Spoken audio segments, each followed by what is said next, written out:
ہم اپنی جو ہماری جو مینڈیٹ چوری کیا گیا اس کا یہ واضح ثبوت ہے.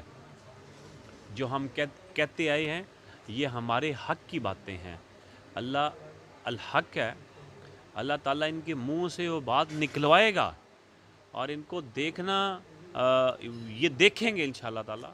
یہ ضرور دیکھیں گے کہ یہ جس طرح سے انہوں نے تذلیل اور بے توقیر کیا ہماری عوام کو, یہ خود تذلیل ہوں گے, ان کی خود ضلالت ہوگی, یہ خود بے توقیر ہوں گے. اچھا, شہو پورہ کا اور 90 کروڑ میں کس نے دیا ہے, کیا اس میں کوئی حقیقت ہے, آپ کو نظر آ رہی ہے؟ یعنی کہ وہ یہ کہنا چاہتا ہے کہ اس کے ساتھ دھاندلی ہوئی ہے. اس کے ساتھ صرف سب سے پہلی بات تو یہ کہ سیفی جی دوران الیکشن کمپین کے دوران ان کے حامی چینل مسلم لیگ نون کے حامی چینل, جن چینلز پہ یہ بیٹھ کے ہمیں گالیاں نکالتے ہیں, بیہودہ الزامات لگاتے ہیں, تروڑ مروڑ کے اپنی سٹیٹمنٹس کو پیش کرتے ہیں, وہ چینل بھی ان کے ساتھ ملے ہوئے ہیں. ان کے حامی چینلوں نے جب شیخو پورہ میں آ کے سروے کیا تو کوئی ایسا سروے نہیں تھا جس پہ مسلم لیگ نون کی NA 115 کی جیت یقینی تو بہت دور کی بات ہے, مقابلے میں بھی وہ نہیں تھے, دور تک کوئی مقابلہ نہیں تھا. ایک نہیں متعدد چینلز آئے, متعدد ہمارے جو تھے جو غیر جانبدار آئے, جو ان کی جانب کے تھے, ہمارے نہیں ان کی جانب کے, انہوں نے بھی ان کو ہرایا. اور ان کے جلسہ جلوس مجھے بڑی اچھی طرح یاد ہے کہ اسامہ غازی صاحب نے ایک پروگرام کیا تھا سابق وفاقی بے محکمہ وزیر کا, کہ اس کا کوئی استقبال کر رہا ہے ان کا کونسلر, اور وہ جب ویڈیو چلتی ہے تو وہ کہتے ہیں کہ جی یہ ان کے ساتھ ہو رہا ہے, تو جو انہوں نے بویا تھا وہی انہوں نے کاٹنا تھا. تو ان کے ساتھ ساتھ ہماری ویڈیو چلتی ہے. ہماری مرزا ورکا کا بڑا عظیم الشان جلسہ تھا اور اس کی کوریج بڑی لمبی چوڑی مطلب کوریج تھی ہماری سٹی کی ماشاءاللہ.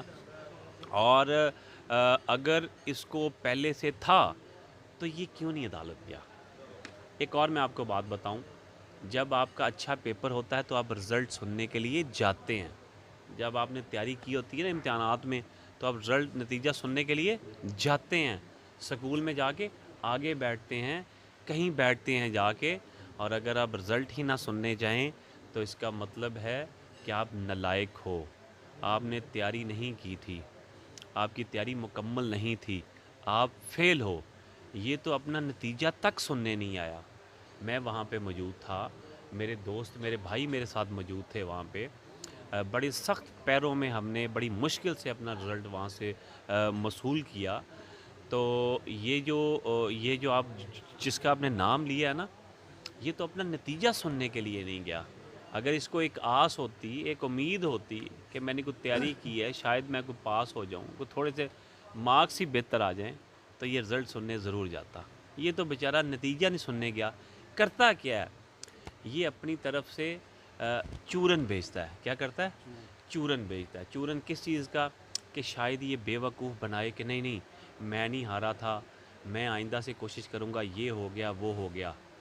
میں نے اس کو پہلے ہی پیغام دیا تھا, میں نے اس کو پہلے بھی کہا تھا کہ اللہ کے فضل و کرم سے شیر پہلے بھی بھاگا, شیر کو پہلے بھی بھگایا. ہمارے محب وطن دوستوں نے, بھائیوں نے, شیخو پورے کے جو باسی تھے, نوجوان تھے باشعور, انہوں نے شیر کو بھگایا 17 جولائی کو, انہوں نے شیر کو پھر بھگایا 8 فروری کو. ابھی یہ واپس کبھی نہیں آئے گا. میں اس کو یہ بتا دینا چاہتا ہوں کہ یہ جو مرضی باتیں جتنی مرضی کرے, جو مرضی بیانیے بنانے کی کوشش کرے, لیکن اب ان کے دن گنے جا چکے جو انہوں نے عوام کے ساتھ کیا. جس ایریا میں بھی فروغ نگر میں بیٹھا ہوں, اب یقین جانیں کہ میں جب یہاں پر پہلی دفعہ میں الیکشن میں یہاں پہ آیا, میں گیا, اتنا گندا ایریا. ہماری مائیں بہنیں یہاں پہ رہتی ہیں, ہماری بیٹیاں ہمارے بچے یہاں پہ رہتے ہیں. اتنی بدبو ہے ان گلیوں میں, اور اتنا گند ہے, سیوریج کا کوئی انتظام نہیں. پتہ نہیں کون سی اس نے ترقیاتی اور کہاں پہ کام کیے, کوڑے کے ڈھیر ہیں. ہاں کرپشن بہت ان کی ملی ہے, ہر طرف ان کی کرپشن پھیلی ہوئی تھی. لوگوں نے ان کے ساتھ وہ سارے بدلے لیے جو یہ زیادتیاں لوگوں کے ساتھ کرتے رہے تھے. اور انشاءاللہ تعالی یہ پاکستان تحریک انصاف کا قلعہ ہے, یہ قلعہ بن چکا ہے. اور ہم عمران خان صاحب کے ساتھ انشاءاللہ تعالی اس قلعے کو آگے لے کے جائیں گے، حقیقی آزادی حاصل کریں گے۔ عمران خان صاحب انشاءاللہ تعالی جیل سے باہر آئیں گے، کب تک؟ انشاءاللہ تعالی ان کے اوپر کیس تو ہے کوئی نہیں، کوئی ان کے اوپر کیس نہیں ہے۔ دیکھیں عدت کا کیس، گھڑی کا کیس انہوں نے بنایا ہوا ہے، توشہ خانے کا کیس بنایا ہوا ہے، کتنی ستم ظریفی ہے۔ میں نے پہلے بات کی کہ یہ کیا دکھاتے ہیں، ہمارا یہ کیا بگاڑ لیں گے، ہمارا کیا کر سکتے ہیں؟ ہم ایمان والے الحمدللہ لوگ ہیں، ہم جرت والے، حوصلے والے، نیک اور دلیر لوگ ہیں تحریک انصاف کے، جو ہم ورکر کارکنان ہیں، تو ہمارا یہ کیا بگاڑ لیں گے؟ عمران خان کا کیا بگاڑا؟ کل بھی عمران خان صاحب نے ایک واضح پیغام دیا، اور اس نے بہت خوبصورت پیغام دیا جیل سے۔ اس نے کہا پاکستانیوں گھبرانا نہیں آپ نے، میں جہاں پہ بھی ہوں اللہ کے فضل سے میں ان کا مقابلہ کر رہا ہوں، میں ہر آخری گیند تک میں ان کا مقابلہ کروں گا۔ تو عوام بھی خان صاحب انشاءاللہ تعالیٰ آخری گیند تک مقابلہ کریں گے اللہ کے فضل و کرم سے۔ کوئی کیس نہیں خان صاحب کے اوپر، خان صاحب کو فی الفور رہا کرنا چاہیے، اور خان صاحب کی رہائی صرف پاکستان کی رہائی نہیں، خان صاحب کی رہائی قوموں کی رہائی ہوگی۔ عمران خان معمولی لیڈر نہیں، عمران خان پاکستان کا لیڈر نہیں، عمران خان امت مسلمہ کا لیڈر ہے۔ عمران خان انشاءاللہ تعالی آواز بلند کرے گا، ہر اس مظلوم کے ساتھ کھڑا ہوگا، چاہے اس کا کسی بھی فرقے سے، کسی بھی مذہب سے، کہیں سے بھی تعلق ہو۔ انشاءاللہ تعالی عمران خان جو ہے اس نے حقوق دیے، اس نے پورے حقوق دیے تمام برادریوں کو، اور انشاءاللہ تعالی مجھے امید واسع کہ اللہ کے فضل و کرم سے انشاءاللہ تعالی کہ جیسے ہماری ساری مسیحی برادری ماشاءاللہ، جتنے باشعور ہماری یہاں پہ عیسیٰ نگری ہے، وہاں پہ ہماری گرجا کلونی ہے، اور اس طرح کی بے شمار جگہیں ہیں، یہاں پہ ہم اتنی زبردست میرے بھائیوں نے کمپین کی، اتنی زبردست ان کے اندر شعور ہے کہ جس کی میں سمجھتا ہوں کہ ماضی میں کوئی مثال نہیں۔ اور انشاءاللہ تعالی ہم پر امید ہیں سب انشاءاللہ تعالی، اور ایک نیا پاکستان بنے گا انشاءاللہ تعالی، جس میں یہ نقوی، یہ کاکڑ، یہ شریف، یہ زرداری، ان کا کچھ نہیں ہوگا۔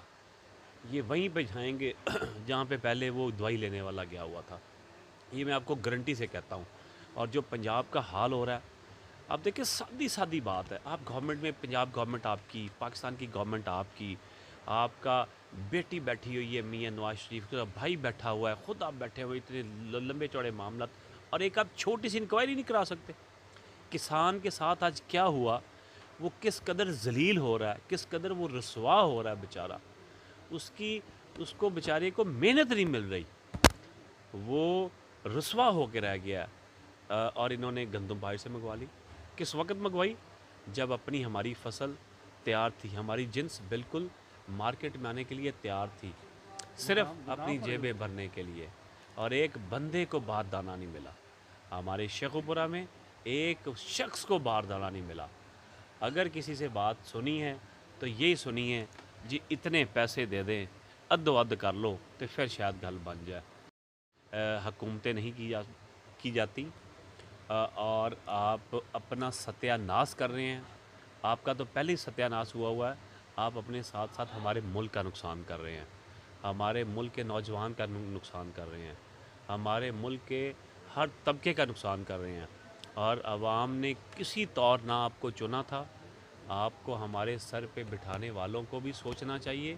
اور میں یہ سمجھتا ہوں کہ ہمیں ایک ہی امید ہے، اور وہ امید ہے ہمیں اپنی عدلیہ سے۔ ہماری عدلیہ میں انشاءاللہ ایسے غیرت مند، دلیر اور فیصلہ کرنے والے ایماندار ججز موجود ہیں، وہ انشاءاللہ تعالی اچھے فیصلے کریں گے، پاکستان آگے بڑھے گا۔ میں یہ سمجھتا ہوں یہ ایک واحد بات ہے انشاءاللہ، اور ہم بالکل پر امید ہیں، مایوس قطعاً نہیں ہیں، اور ہم ڈٹے ہوئے ہیں انشاءاللہ تعالی، اور ہم مقابلہ کریں گے۔